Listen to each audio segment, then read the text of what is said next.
E aí, Prósperas, sejam bem-vindos a mais uma Segunda de Primeira.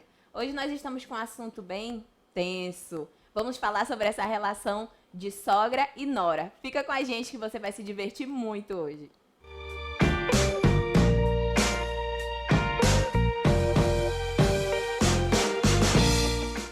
Agora, para começar essa Segunda de Primeira que eu estou muito animada, eu vou apresentar a nossa convidada de hoje. Para vocês, ela é a Apóstola Kesma. Para mim, ela é minha sogrinha querida do coração. Mas, né, a gente sabe que essa relação sempre causa muita curiosidade nas pessoas. Eu não consigo nem contar nos dedos quantas pessoas já chegaram para mim. E aí, vocês brigam? Tan, tan, tan. Todo mundo quer saber como é que foi, ainda mais sendo duas mulheres de personalidade forte, né? Como que foi essa nossa relação? Eu posso dizer que no começo já começou meio tenso, assim, né? Nós duas cheias de expectativas, mas à primeira vista travou um pouquinho. E eu vou deixar ela contar um pouquinho para vocês.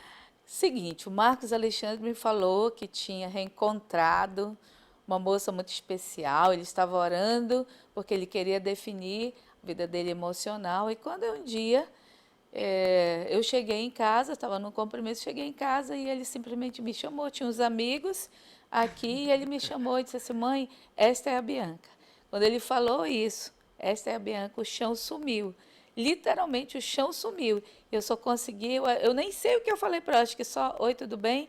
E subi, vim para o meu quarto, me tranquei e fiquei numa crise. E isso me surpreendeu, porque nem eu esperava de mim mesma essa reação. Foi muito, até hoje a gente lembra disso, que eu posso imaginar a minha expressão, né, Bianca? É verdade. E eu vinha de uma família onde essa relação de sogra e nora era muito boa. A minha mãe, ela se dá muito bem com a minha avó por parte de pai. E eu sempre pensava nisso, que eu queria aquilo para minha vida também. Realmente a minha avó trata ela ainda como uma filha. E eu sempre pensava assim, nossa, eu quero essa relação. E a minha mãe sempre me dizia, conquiste sua sogra. Teve algo que eu ouvi desde adolescente, que os amigos falavam, as pessoas da igreja falavam, ah, você não vai casar só com ele, você vai casar com a família. E era verdade, então a minha mãe sempre insistia nisso. Conquiste sua sogra. Se você conquistar o coração da sua sogra, você vai conquistar o coração do Marcos também. E foi isso que aconteceu. Isso é verdade, porque é uma conquista mútua, na realidade, né? Cada fase da vida da gente, a gente depende do Senhor, porque nós não estamos preparados. Então, eu até então sabia ser mãe, mas eu não sabia ser sogra. E eu agradeço meu esposo, que muitas vezes me deu um toque quando o Marcos casou. Ele disse, olha, agora o Marcos é um rapaz casado, ele é novo, mas ele é casado. O trate agora assim. E eu creio que Deus foi muito gracioso, muito bondoso para comigo mesmo. Eu sempre orei pelas esposas dos meus filhos. E assim, eu louvo a Deus de verdade, isso não é nenhuma demagogia, não. Pela sua vida, que é um presente de Deus, Amém. de verdade, um presente de Deus para a minha vida. Eu que não tive filhas biológicas, mas Deus me presenteou com duas princesas, né? E agora a Larinha também. E a Bianca é realmente um presente de Deus e ela foi nos conquistando. Até a tia Elaine, né? A minha irmã que falou que a Bianca ficou... Era a sirigaita que queria entrar na família. Eu sofri bullying pra entrar nessa família. A sirigaita e depois... Hoje, tia Elaine, apaixonadíssima, todo mundo. Então, eu quero felicitar você, porque na sua juventude, você foi bem ensinado pela sua mãe, teve esse referencial, tem esse referencial, e nós estamos gerando esse testemunho, um memorial para as próximas gerações. Amém. Agora, depois dessa rasgação de seda, né? Eu vou lembrar de uma situação que foi meio tensa, assim, que eu lembro até hoje, não sei se a senhora vai lembrar. Foi no dia fatídico do meu primeiro beijo com o Marcos. Nós já estávamos em compromisso há algum tempo, aí chegou aquele dia fatídico, que nós estávamos esperando ansiosamente para dar o primeiro beijo. Aí, quando ele deu um beijo em mim, saiu com um sorriso bem aqui. Aí eu falei, não vai encontrar tua mãe agora, pelo amor de Deus! Porque ele não conseguia esconder. Aí, não vai encontrar tua mãe agora, porque ela vai saber. Ela vai saber que a gente já se beijou. E ele ria. E quando chegou em casa, não sei se a senhora lembra, quando chegou em casa, Ele disse que a senhora estava no quarto com, eu acho que era a tia Jolene, né? Vocês estavam no quarto juntas e foi a maior zoeira. Eu falei, pronto, ali perdi minha sogra. Roubei o garotinho, a inocência do garotinho dela. E assim, hoje é uma coisa que a gente ri, mas naquela época era uma situação. Até porque, como você observou um dia para mim, que eu era a única mulher dos 3 homens da minha casa, o meu esposo e os 2 filhos. E um dia a Bianca falou isso, não, eu entendo a sua crise, porque você era a única mulher. E aí, a princípio, eu rejeitei isso. Depois eu fui pensar, eu digo, realmente, a gente tem que entender que a gente não está preparado para esse momento, mas nós precisamos administrar bem isso. E se nós decidirmos viver, saber que isso é bênção, eu não estava perdendo nenhum filho, pelo contrário, estava agregando, a família estava sendo ampliada na bênção do princípio de Deus. Então, não vou dizer que foi simplesmente fácil, porque administrar as emoções não é muito fácil, mas, para mim, tem sido um tempo de crescimento de bênção, muita bênção. E essa fase foi passando, né? E acredito que cada fase tem o seu desafio. E aí foi passando a fase do namoro e nós começamos a conviver, mas a convivência era pouca. Depois que vem o casamento, tudo ficou mais junto, mais unido. Exato. E aí vem outras crises. Eu lembro de no começo do casamento eu ficar encafifada porque o Marcos passava horas conversando com ela. E eu ficava, ai meu Deus do céu, será que Sempre foi assim. será que ele não pode fazer outra coisa toda hora? E aquilo me fazia ficar enciumada, né? Porque eu ficava pensando que aquela atenção que ele podia estar me dando, ele estava dando para ela.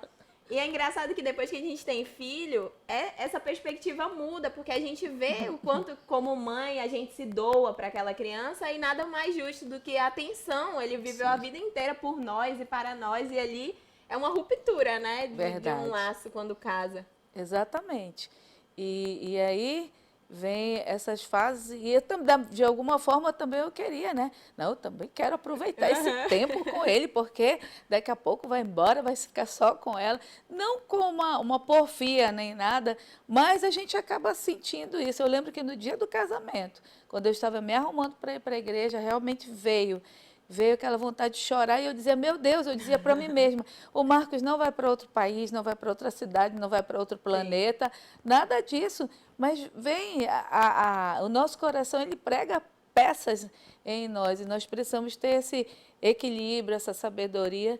E depois, quando veio o Lorenzo, né? Um dia o Marcos Valério falou, né, que a gente, aquele afã, né, o primeiro neto. E aí um dia nós estávamos voltando para casa e ele disse assim, Kedma, tudo mudou.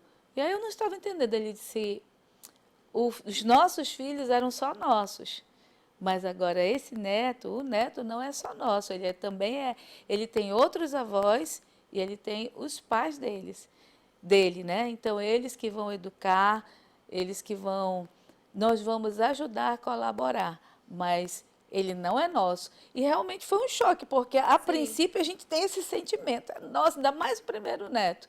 E até hoje, para nós, é assim é um desafio, para não tentar realmente, para nós nos disciplinarmos para não invadir esse espaço que é tão especial de cada um. E assim, nós queremos deixar esse testemunho, né? Um testemunho, um pouco da nossa história, um pouco das coisas que a gente viveu, para dizer para vocês também que há poder no relacionamento familiar. Não foi em vão que Deus nos fez nascer no seio de uma família. Eu sei que ao longo da vida nós vamos construindo amizades, a gente conhece pessoas que passam a se tornar nossa família. Mas há um poder especial nesse relacionamento familiar. Eu sei que muitas vezes ele demanda muito esforço, ele demanda um tempo diferente, uma dedicação diferente, porque os amigos a gente escolhe pela afinidade, né? A família a gente não tem aquela opção. Mas eu quero deixar essa palavra para você, que tem sim poder em investir nesse relacionamento familiar. Há um poder tão grande que o Marcos Valério, hoje ele consegue compartilhar a cozinha dele com a cearense. Verdade, mas no início, é verdade. eles brigavam muito pelo espaço da cozinha. Graças a Deus, essa nunca foi a minha crise. Querem a cozinha? Fiquem com a cozinha, à vontade. E assim, Eu sei que nós vamos crescer muito no nosso relacionamento. Eu me lembro de todo o meu relacionamento com a minha sogra. Eu tive uma vez que não, ela não discutiu comigo, mas eu fui um pouco áspera. Me arrependo até hoje. Graças a Deus tive tempo suficiente para pedir perdão e para restituir. E foi uma única vez eu aprendi. Naquela única vez eu aprendi que eu pisei feio na bola e que eu deveria realmente semear a honra, uma vez que a Bíblia promete colher a dupla honra. Então, amo você e espero fazer da sua vida realmente um oásis, Amém. ser um refrigério, poder ser um testemunho, um modelo Amém. para a sua vida. Amém. Amém? Amo, amo, amo você. Obrigada. E quero deixar também Isaías 61:9. Há uma promessa de Deus para esse relacionamento familiar. Ele diz que a nossa posteridade será reconhecida entre os gentios e os nossos descendentes no meio dos povos. Todos quantos os virem, os reconhecerão como família bendita do Amém. Senhor. Só o Senhor mesmo. Beijo. Amém. E nós vamos ficar por aqui com essa segunda de primeira. Muito obrigada, nossa convidada de hoje. E até a próxima.